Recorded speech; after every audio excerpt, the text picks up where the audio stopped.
This review was made possible by contributions from viewers like you.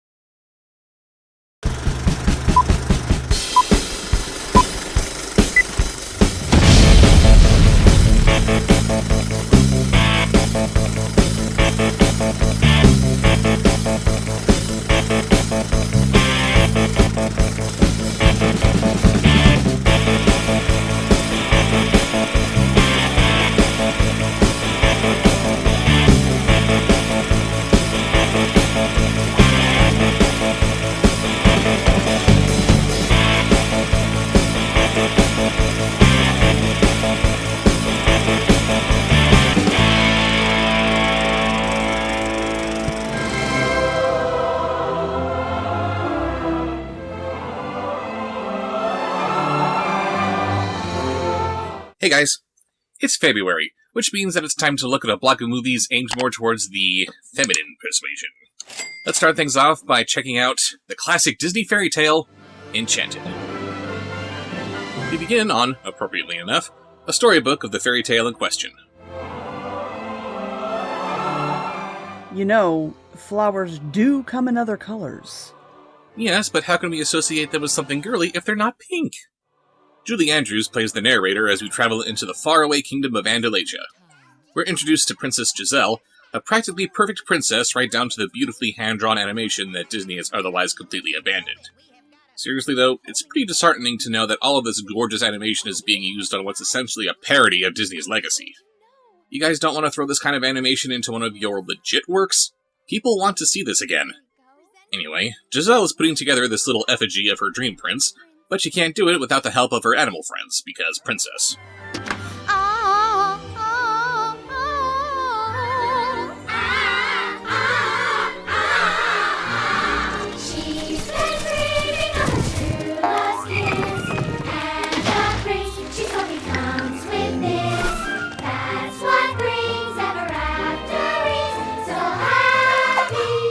I'm really trying to keep an open mind here, but she's so pink and perky.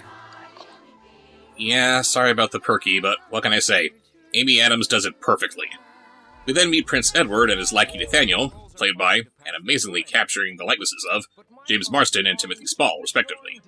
Nathaniel's been charged by Edward's wicked stepmother to keep him busy so he never finds his true love, but he soon discovers Giselle, who is in need of some rescuing from a troll, and they ride off into the sunset to be wed on the morrow. Naturally, Queen Nerissa doesn't take too well to the imminent usurping of her throne, and since she's basically Queen Grimhilda from Snow White, she does the whole ugly hag thing and magics Giselle away. Help! Edward! Prince Edward! We need help! Speciosas, formosas, precarious. My most adored queen, where did you send her? To a place where there are no happily ever afters. Scottsdale. Not to be picky, Nerissa, but Queen Grimhilda and Maleficent were trying to kill their respective princesses. Sure you don't just want to kill Giselle? So yeah, she's magicked away to New York, through the sewer no less, and she's a pretty, sparkly fish out of water. Hey, watch it, will ya? Grumpy! Jeez, lady, are you for real? I know, right? How would she even know who Grumpy is if she's not Snow White? We then meet Robert, a divorce lawyer played by Dr. McDreamy himself, Patrick Dempsey. He drops some exposition with the secretary, Jodie Benson, about how he's getting married to his girlfriend as more of a mutually agreeable arrangement than a grand romantic gesture, since he doesn't believe in romantic love. I object to this movie because he's supposed to be with Meredith and nobody else. Be sure to keep your eyes peeled, because along with Jodie Benson, we've also got cameos from Disney Princess alumni Paige O'Hara and Judy Kuhn. It's cute, but considering how instrumental these ladies were in bringing their respective princesses to life, I can't help but feel they should have larger roles than this. Since Robert doesn't believe in romantic love, he's trying to raise his daughter Morgan to be more empowered without needing no man. A book? Oh, come on, don't give me that look.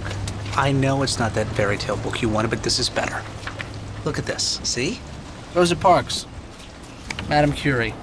She was a remarkable woman who dedicated her life to research until she died from radiation poisoning. She died? Yep, she died doing what made her famous. Kinda getting some mixed messages here. Oh, don't bother filling her in on Rosa Parks. It's not like she did anything important. He tells Morgan that soon she's gonna have a new stepmother. I'm gonna ask her to marry me. What? Yeah, you like her, don't you? We all get along, we have a good time together. Where's she going to live? Well, she's gonna live with us. Do I have to give up my bedroom? No, you don't have to give up your bedroom, no. Come on, it's gonna be great. I promise. It's not like she's gonna try and be your mother. I mean, stepmother. Right, she's gonna be a nice stepmother. And she's gonna take you to school tomorrow, just you and her, for some grown-up girl bonding time. I'm only 6. You won't always be. Someday you're going to grow old and die. Like Madame Curie. Then they find Giselle trying to get into a billboard made up to look like a castle. Okay, I know she's a princess from the land of everything's perfect, but 1, the castle's pink. 2, it's sparkly. 3, it's 2-dimensional, and come to think of it, she probably would think she could get into that castle. Since she has no idea where she is and nowhere to go, they decide to bring her home. I'm certain that Edward is already searching for me. No doubt by morning he'll come and rescue me from this strange land. Take me home and the two of us can share in true love's kiss. True love's kiss? It's the most powerful thing in the world. Right. What? She is right. I concur. Since Giselle's little chipmunk friend Pip saw what happened to her, he and Edward are hot on her trail. Hey, buddy! Silence! Guys, I got it. Your name, peasant, quickly! Artie? Are you in league with the wicked old hag who sent my poor Giselle to this foul place? Artie? Is this man party to this evil plot, Chipmunk? Oh, I wanted money to Pip! You are so easy. Shut up! Since Giselle wants to be a grateful guest, she decides to clean up Robert's apartment. But in order to do that, she needs some help with her new, friends.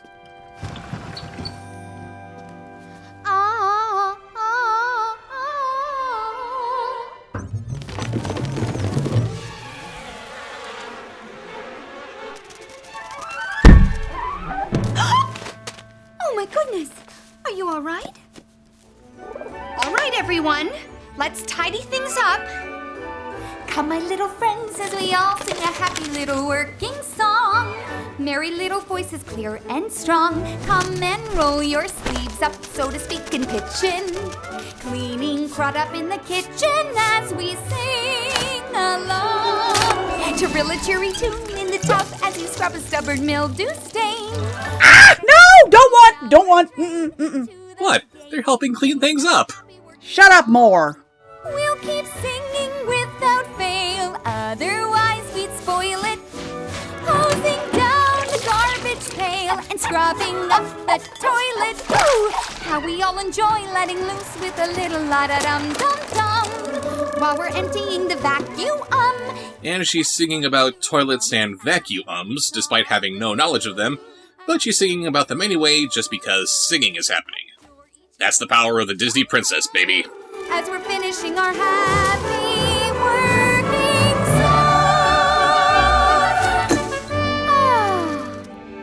song. Wasn't this fun? Robin and Morgan wake up to find Giselle in the shower, which she somehow knows how to use and what its function is. And Robert's girlfriend Nancy suddenly shows up. Naturally, she's pissed. Giselle has no idea what she's angry about. Do Disney princesses know what sex is? And Nancy storms off. During the, 2 minutes that pass between Robert trying to chase her down and coming back to the apartment, Giselle has made a new dress for herself. Girl's quick, gotta give her that. Do you like it? You're unhappy. You made a dress out of my curtains? Really? She said earlier that her wedding dress was made from silkworms. She couldn't princess up a few more silkworms for this dress? You have created a completely unnecessary problem with Nancy that I now have to resolve. Naturally, Giselle knows just what Robert should do to fix the situation. You should sing to her. Sing to her. And maybe that would reassure her of your affections. You need to rush to her side and pull her in your arms and then pour your heart out in a beautiful ballad. I know that they're playing it up for laughs, but technically there's nothing that she said there that's incorrect. The Queen sends Nathaniel over to keep Edward from fighting Giselle, and he also finds Pip. Don't you roll your eyes at me! A rat! Could be worse. Could be roaches. What? You want to review this on your own? I've been dreaming of a true love's kiss. Damn it. Since he can't just leave Giselle at home, Robert takes her to work with him. I know he's head over heels in love with her, just like we all are, but not once does he entertain the idea of taking this possibly crazy lady to the police. Then in one of the most obvious cases of, we can totally tell where a scene was dropped from the movie ever, we find Nathaniel wandering around a restaurant kitchen somewhere with literally no lead-in. Nerissa can appear anywhere there's water, but she had to appear to Nathaniel here because shut up. And she has the power to instantly teleport poisoned apples through whatever water medium she is using. If she wants to poison Giselle, couldn't she just make the poison materialize in her stomach or something? You mean you want me to... Nathaniel, don't you see, my darling, if there's ever going to be a happily ever after for us? Happily ever after... I'm surprised the creators of Wednesday didn't cast him for Gomez. Yeah. Robert tries to throw Giselle out onto the street after she interferes with his latest case, but he can't just let her go. They start talking about their relationship goals, and it's not long until Giselle sings about, what else? True love. How does she know that you love her? Oh! He knows the song too? How do you show her you love her? How does she know that you really, really, truly love her? It's not enough to take the one you love for granted. You must remind her or she'll be inclined to say, how do I know he loves me? And again, one has to marvel at her mighty princess powers. Not only is her singing and dancing inspiring random strangers to sing and dance with her, but she's even consulting with the cosmic editor as she creates a montage for herself and crosses who knows how much distance while dancing through Central Park. A ball? Yeah. Oh, that would be fun. That would not be fun. A king and queen's ball. Baby, are you in? Can I be an evil queen? Hell yeah, Regina, hit it up! I'm in. That's how I know she loves me. Take these flowers to Nancy, please. What are you, crazy? They're birds. They don't know where she lives. Have you been paying attention at all? She's a Disney princess. Just roll with it. If she tells them to look for Nancy, they're gonna find Nancy.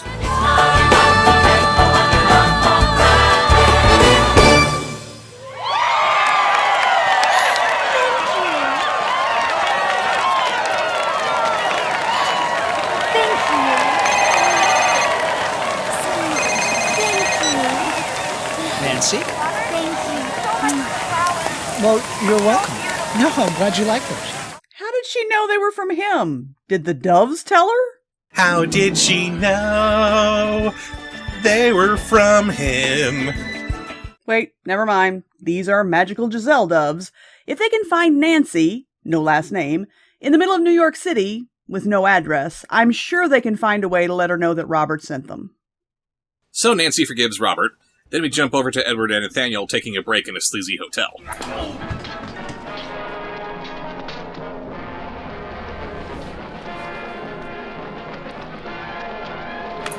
Middle of Times Square with that bus driver who was ambushed earlier today by a It appears this odd little box controls the magic mirror.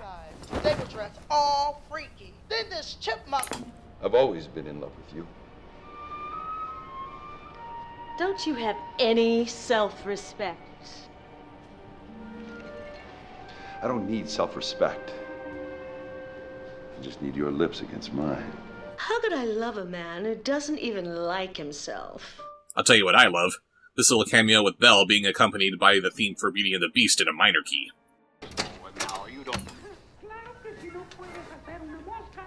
Sire, do you like yourself?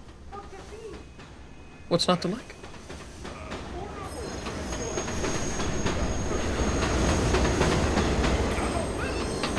Edward eventually tracks Giselle to Robert's apartment building, somehow, when...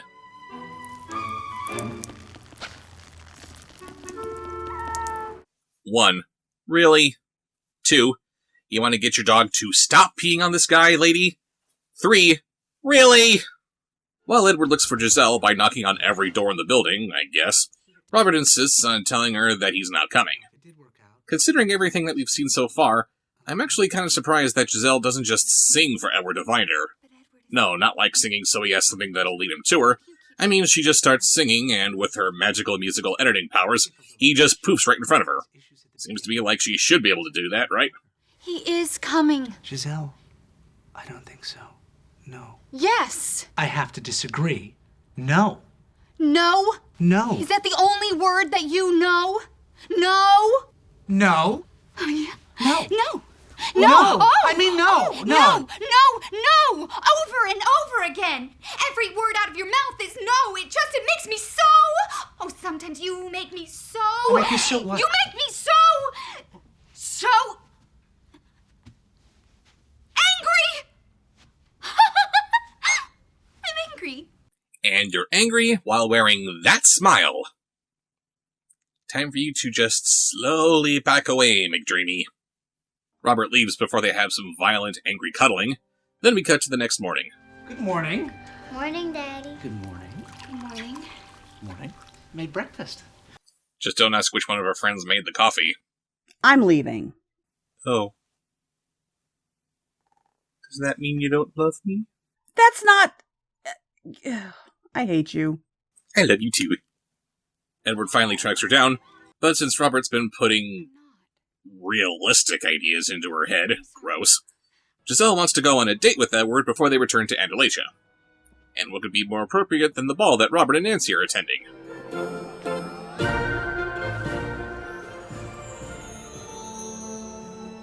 Ew, she got herself a de-whimsification. You're looking at her dress? I'm more grossed out by Robert going all gaga for her while he's out on a date with his girlfriend of 5 years. Dance with the one that brought you, McSleazy. This is Edward. He's my, prince. And, this is Nancy. She's... We're together. Yes. And this beautiful lady is Giselle, the love of my life, my heart's true desire. Wow. Is something wrong? Oh, just the way you said that. So straightforward. Not a hint of irony. It's very... romantic. Take note, modern Disney. It's okay to be not ironic every now and then. Well, folks, it's that time of night. I'd like to ask each gentleman to invite a lady he did not accompany this evening to dance the King and Queen's Waltz. Why? I mean, yeah, I know we need some reason for Giselle and Robert to dance together instead of with, their fiancés, but this is just weird. You paid good money for these tickets so you could come here with your date, so wouldn't you want to spend as much time as possible with your date? And what, you're dancing with a lady who didn't accompany you? Sure, I love waltzing with total strangers. So romantic. And you were talking about Giselle having princess powers, where the world just kind of conforms around her to fit whatever mood she's in. This looks like she's intentionally using her princessy powers to throw all the romantic cinematography at McDreamy. Stop making him fall in love with you, you little home wrecker! Mind if I cut in? No, of course.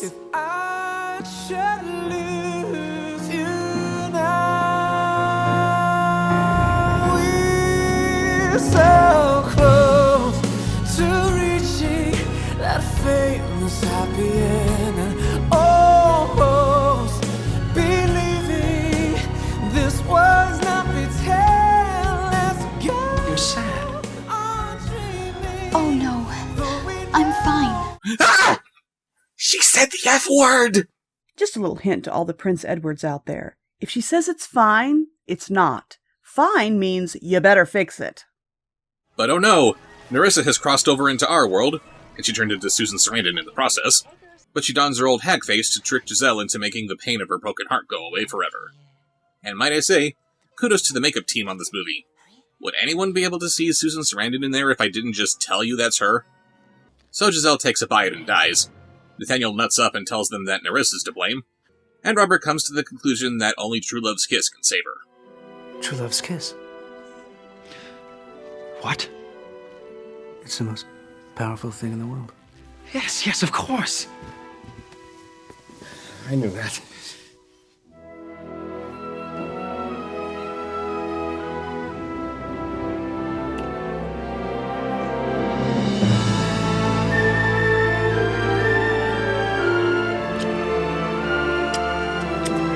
It's not working!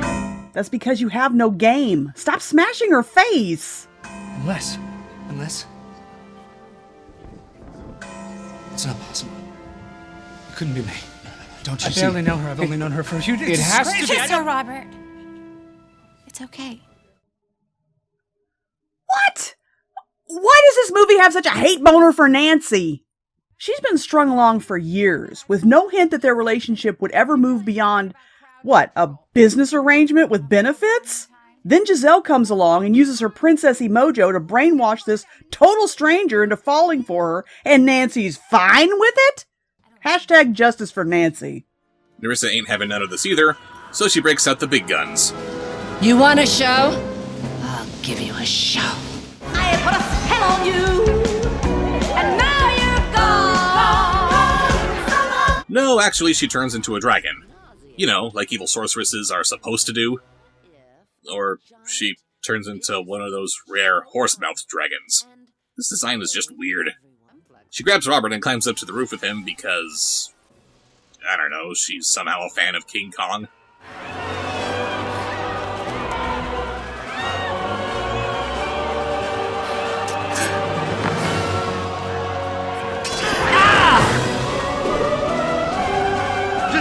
Oh my, this is a twist on our story. It's the brave little princess coming to the rescue. I guess that makes you the damsel in distress, huh, handsome? Enjoy this little twist while there's still some kind of novelty to it. In a few years, this will be the only thing that Disney can do. No. I'm sorry, but this is stupid.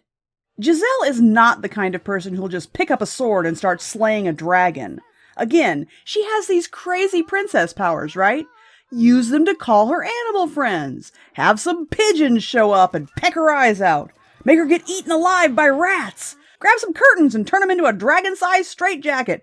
Play to her actual strengths. She's plenty empowered as she is. You don't need to have Giselle become a completely different character just in the name of female empowerment. Apparently we do, since this is the only way that she can save Robert, regardless of how little sense it makes. Nerissa falls to her death. Apparently her wings are just for show. She conveniently explodes into glitter instead of leaving a body that would shock the scientific community to its core. Giselle saves Robert. Edward goes back to Andalasia with Nancy as his consolation prize. And how they get to Andalasia instead of just diving into the sewer is anyone's guess. Nathaniel writes a bestseller about his escape from a toxic relationship, and they all lived happily ever after. So that was Enchanted. It's cute, but it's not without its problems.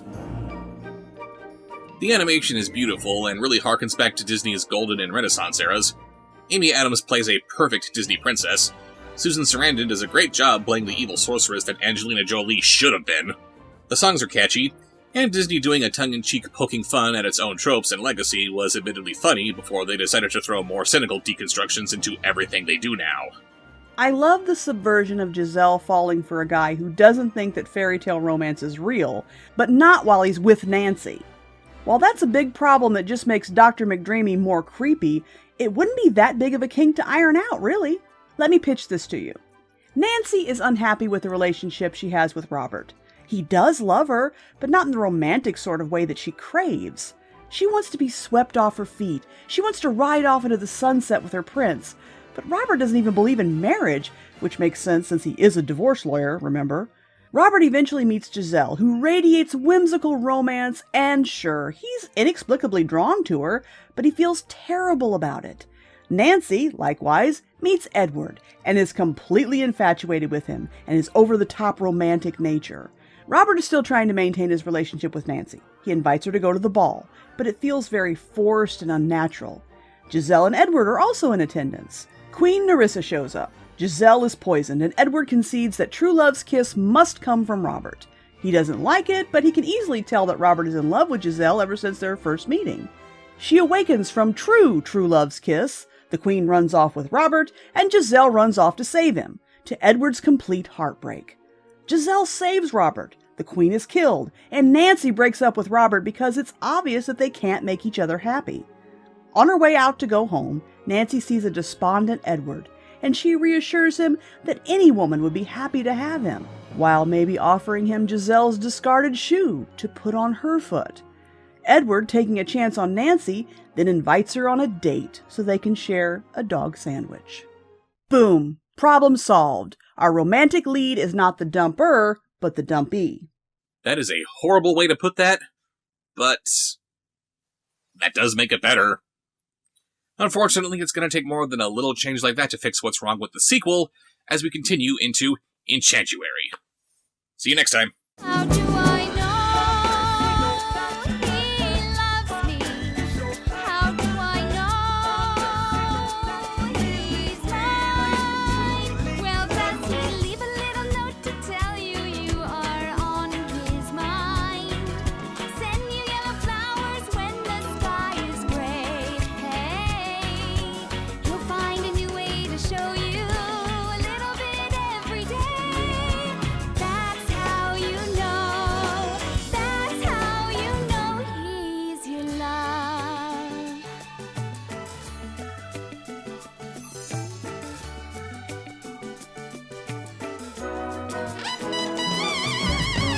You got to show her you need her.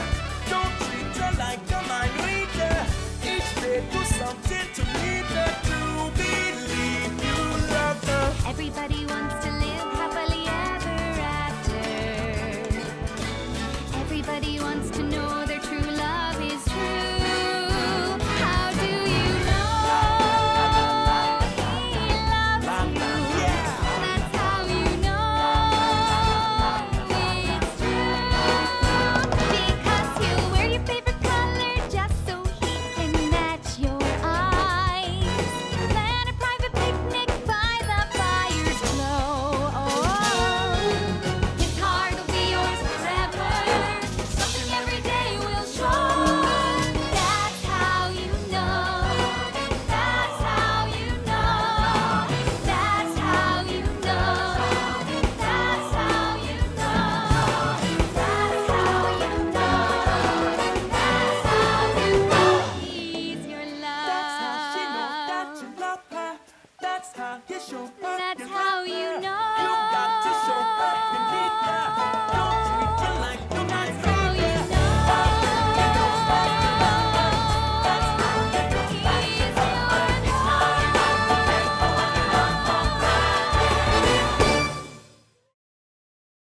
Queen Grimelda and Maleficent were trying to kill their respective princesses. Sure you don't just want to kill Giselle? I thought Maleficent wanted to adopt her. That's it. I don't care that it's Valentine's Day as we're shooting this. I'm leaving you. Hey guys, and welcome to this answering of the question of the review, or question of the riff in this case, where we are answering questions from the Queen's Corgi. And that movie sucked, didn't it? So much. And all from our main character being just terrible. No, there were other reasons that movie sucked. I'm looking at you, executive producers. You know why you voted for it. You know. See, I didn't know. I thought that he was just going to be a little... You knew. You didn't want to admit it. You didn't research it because you knew that if I found out, I wouldn't want to do it. And I found out, and I didn't want to do it. I thought he was just going to be a walk-on cameo. I didn't think he'd be a plot point.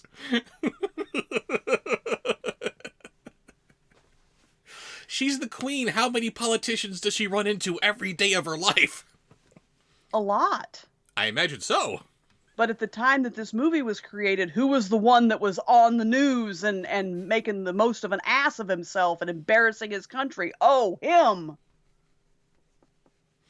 Let's talk about him. Sure, go ahead and make him plot specific. And that's why they chose this one. So, all of you executive producers suck, and you suck more than any of them. Let's just get to the question, shall we? Shall we? I didn't know. Oh, you did. No, I didn't. You should have. The question of the riff. Give Rex a real character arc. He might be the main character, but he was no hero. There was no real growth, no big epiphany, and no expectation of him becoming a better dog in the future. How would you portray Rex differently, and how would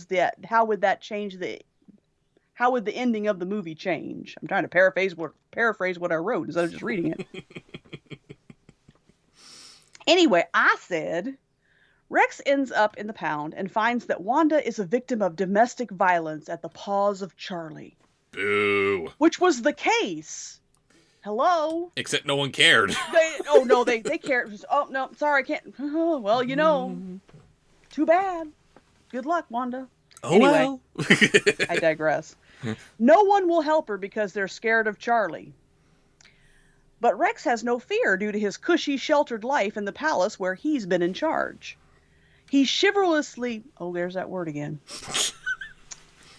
He chivalrously... Yes, thank you. Stands up to Charlie, and he gets thoroughly trounced, which we would have loved to see. Oh, yes. He organizes the rest of the pound puppies to stand up to Charlie as a united front and to save Wanda. Wanda, who is not a shallow, fickle social climber, falls for her knight in shining stubs and follows him back to the palace, where they live happily ever after. Everybody wins, and they're better characters. So much better characters. Oh my god. Wanda was hitching her dinghy to whatever boat was floating on top. And Rex just fancied himself a nice piece of arm candy. There was no love. There was no chemistry. Oh, she really hasn't met me yet.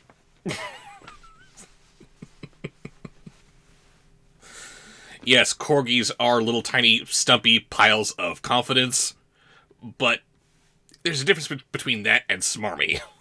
And why was she the only female dog in the whole pound? Have you ever thought about that? She was the only girl dog. It's like, if he had options, he probably wouldn't have chose her, so don't give him any options. It's an all-boy pound, except for old Wanda there. Because if there were other girl dogs there, that would have to stretch the writers into writing them as characters, and not simply prizes to be won. Can't have that. Exactly. My answer to this question was, Rex should not be trying to get back to his cushy lifestyle at Buckingham Palace. All he wants to do is get back to the Queen because he's her dog and he loves her. While at the pound, because he's got to get to the pound somehow, he sees how miserable every other dog is, he realizes how good he's had it up until now, and he wants to share the love that the Queen's been giving him, so he resolves to break the other dogs out of the pound so they can have a good home with him as well. Yes, it's simple, but at least it's something more than what the movie itself gave us. He didn't love the Queen. Nope, he didn't. He was just as much of a fickle social climber as Wanda. He just loved his position. Yeah. And that's He all. loved lording it over the other dogs. And we're supposed to follow this guy for some reason. Yeah. It's disgusting. And the whole premise of the movie is that he was top dog. Why did they need a top dog? There were already 3. And yeah, why was he top dog over the other 3? Why was there a top dog, period? Why didn't she just have... I don't think she had in real life had any of them crowned. No, but there might be one pet that she has who she favors over the others, even though she loves them all. There might be a favorite, I don't know, and he might take that seriously enough, but why is he the favorite? What did he do? Because he was a puppy. That was the only thing that I could tell, because she paid almost no attention to any of the other dogs. No. Like, she only loves them when they're a puppy. I guess. That is not good dog parent behavior. No. At all. And I honestly don't think that in real life she was like that. I think she adored her corgis, all of them. But there didn't need to be a dog in charge. If you have multiple dogs, you know this, you're the one in charge. That's right. You are the pack leader, or you have a very chaotic house. If you are not leading your pack of critters, then... Now that you say that, a very chaotic house is kind of what we got. So at least it's accurate. Oh, you're talking about Buckingham Palace? I'm talking about Buckingham Palace in the movie, at least. Yeah. Well, yeah, the servants were doting on the dogs, but the queen ignored everybody except Rex. And Philip hated them all, which probably was accurate. Could you blame him? Anyway. Jesus. Okay, where are we? What did you just do? Okay, yeah, at least something. Okay, so next one that I'm reading is from Home Cruise. Rex and the other corgis go on a quest to save the queen, and on this journey, Rex learns what it truly means to be top dog. Yes, giving new meaning to the phrase, God save the queen. And it would have established that the dogs actually cared about the queen instead of just living the cushy lifestyle in the palace. It's all about saving their mum. Yeah. They should have adored her. They should have, Because that's what corgis are. They're little tiny superheroes. Right. Maybe she went on a trip and they didn't realize that she had gone on a trip and they set out to rescue her. Even though she didn't need rescuing. And that's how they end up at the pound. Or maybe just Rex ends up at the pound and the other three soldier on to find the queen, and he has to find his way. And but the whole thing about him being top dog and wanting to hold on to his position was that's not how dogs work. That's not dogs.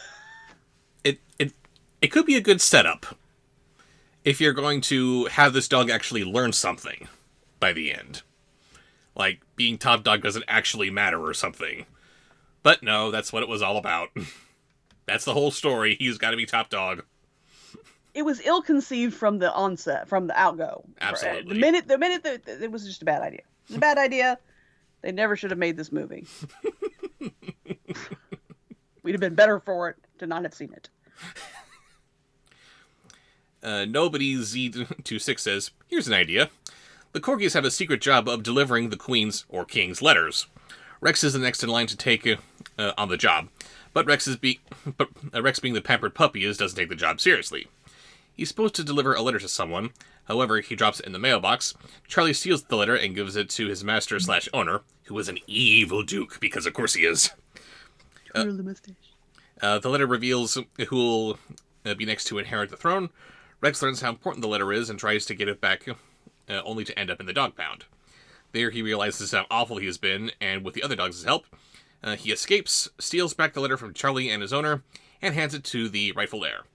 The movie ends with all the pound dogs getting adopted by the Queen's staff, and Rex vowing to be the best royal letter delivery dog ever. Again, wanting to become something bigger and better than what he was previously. Right, top dog means responsibility that he is learning to take on. Even if it's something as, I don't know, mundane, possibly, as the top delivery dog. Yeah. This is my task in life, and I'm going to do the best I can. Yeah, it would be bringing the mail from, where the servants placed it, I guess. But still. Oh my God, that would be adorable. They have the royal mail. They have a royal mail area in the palace, and it's up to Rex to deliver from that little spot to the Queen Mum. There you go. Very important job. ATM 873 Alex says, I'd give Rex an arc that he still defeats Charlie, but he doesn't go back to Buckingham Palace and stays at the pound with his friends. Again, simple, but it's something. We're still seeing some kind of growth here as he's learning to appreciate these other dogs. Maybe he could have been, I don't know, maybe he could get adopted by somebody that actually he likes, instead of he's just using for position. Right. Ugh. Ken Hoang says, Rex is one of the Queen's corgis and not necessarily her favorite. He is pampered and doesn't think much about how lucky he is to have a home and such a caring and loving owner. Then on Guy Fawkes night, the door that led outside Buckingham Palace is accidentally left ajar, and the royal family are enjoying the fireworks, which frightens Rex so much that he just runs out the door to try to escape the noise. That's feasible. Very much so. He's really scared and frightened, and in the chaos, he loses his collar in a bush that he runs through. Rex is now lost and on the streets, and he meets Wanda and learns about the harsh truth about dogs who are strays. From here, we get a gender reversal of Lady and the Tramp, where Rex learns to appreciate the little things in life, and he shows compassion to the less fortunate dogs. He meets by giving them scraps of food he found so that they won't go hungry, into giving up a cover area where he could sleep for the stray mother and her puppies. Character development. I know, Learning right? To do for others instead of just for yourself. Yes. And I love the idea of Wanda being Tramp, Wanda being this streetwise chick who's going to show him the ropes and take she's him under making it her on her wing. own, and she's fine with that. Right. And then she happens to notice that he's, well, worthy of her attention, but that would have to be a lot of character development because he really wasn't. Not that she was any kind of great catch herself. He would grow on her as he's learning to be the better dog that he is while caring for these other dogs. Oh, there's actually more to this little corgi than I thought. Oh. It's kind of cute. Maybe he wouldn't be proclaiming every 5 seconds that he was top dog, I'm royal the dog, Queen's the Queen's corgi. corgi. Oh. Yeah. How about he lays low and he's just, and he learns how to do for others and he's not out there throwing his title around like big man on campus. And then at the end, he goes back to Buckingham Palace and takes Wanda with him and reveals that he's the Queen's corgi. And now she gets to live in the lap of luxury after all these years of helping take care of the street dogs, and then you show some sort of benefit thing where, the dogs are doing tricks to earn money to help street dogs. I don't know, something, but it would have been better than what we got. Something! Anything! It is amazing how loathsome this character is, and how we can't shut up about how so.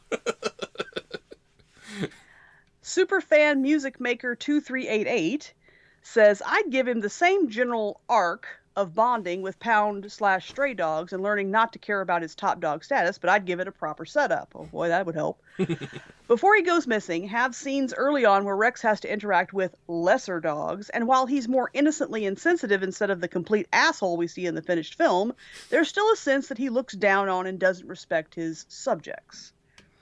He can be sitting in the palace garden eating one of his fancy meals, and then some starving strays come up to the fence begging him to give them some, but he refuses, and he has the guards shoo the dogs away.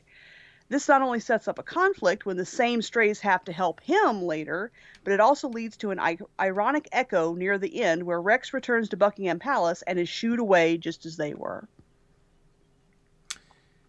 Yes. I like it. I like that. To make that arc all the more palpable, let's really drive it home how much he really loathes the surplus population. Ew, away with you, ragamuffin. Well, Super Music Maker was saying, he's not, it's more innocent puppy, I don't know any better. I don't know how to behave, instead of just, I'm a complete asshole. Indeed. And we're wrapping up with talking about Ben the Subway Man's answer to the question, which is actually more along those lines too. Yeah. I guess Rex might be more tolerable if he was still young enough to maybe not know any better. When I think about it, that would actually change the plot quite a lot. Set the main plot earlier so Rex is still a puppy. We see how the Queen pampers him and how he becomes spoiled and maybe... or he becomes a little spoiled and maybe a little arrogant.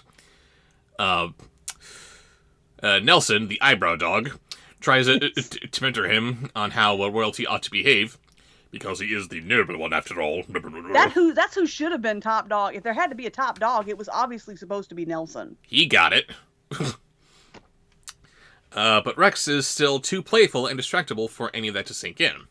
His behavior is a little more excusable that way, and I figure, if he doesn't go out of his way to be awful, then some of his stupid antics might almost be kind of endearing. Maybe. But we don't have Rex being insufferable long enough for us to actually empathize with Charlie hating him. Yes, the more we see how awful Rex is, the more we do kind of lean towards Charlie's way of thinking. Yeah, Charlie is supposed to be this evil supervillain, but, maybe he just got fed up. Why shouldn't he be the top dog? I have seniority! He's been there longer. Yeah, he's been her dog longer. And that would mean that he would probably have more rank than this.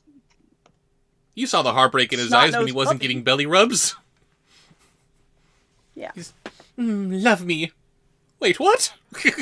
But Ben and Super Music Maker and everyone else who suggested that, make him a puppy who doesn't know any better. Indeed. Who can learn. That would have been better. But no, let's just smear Trump all over it. And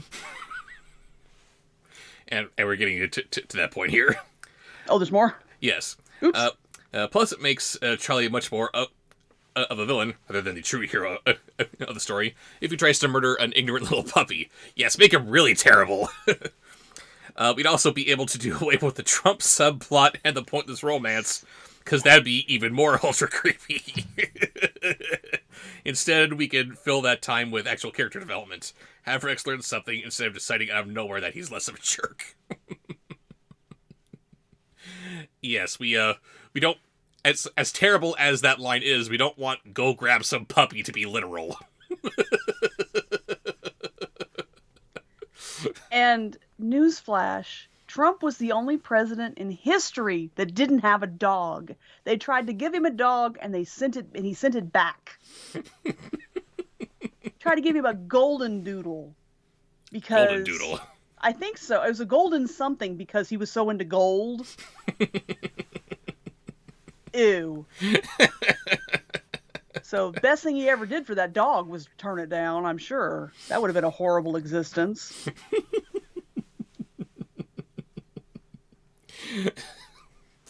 Yes, the sequel to this movie, The President's Dog. No! Shut your mouth. No! I'm not reviewing it if it happens. I'm putting it out there in the universe the same way that I made a couple little jokes about how the movie Christopher Robin is actually a psychological thriller. And now we have Winnie the Pooh Blood and Honey coming out. That's another one I don't want to review.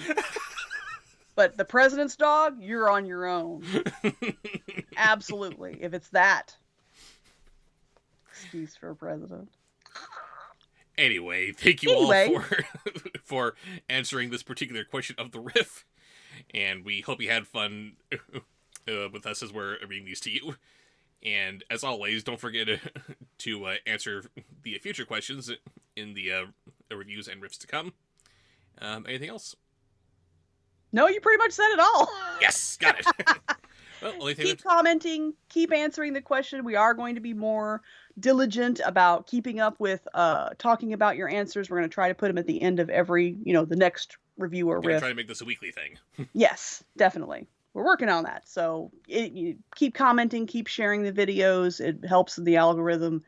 Become a patron if you're able. Super thanks are great. But definitely keep interacting because that keeps him on the front YouTube page. And yes, let's keep that going. Let's grow this channel, guys. And until then, we'll see you later. Bye.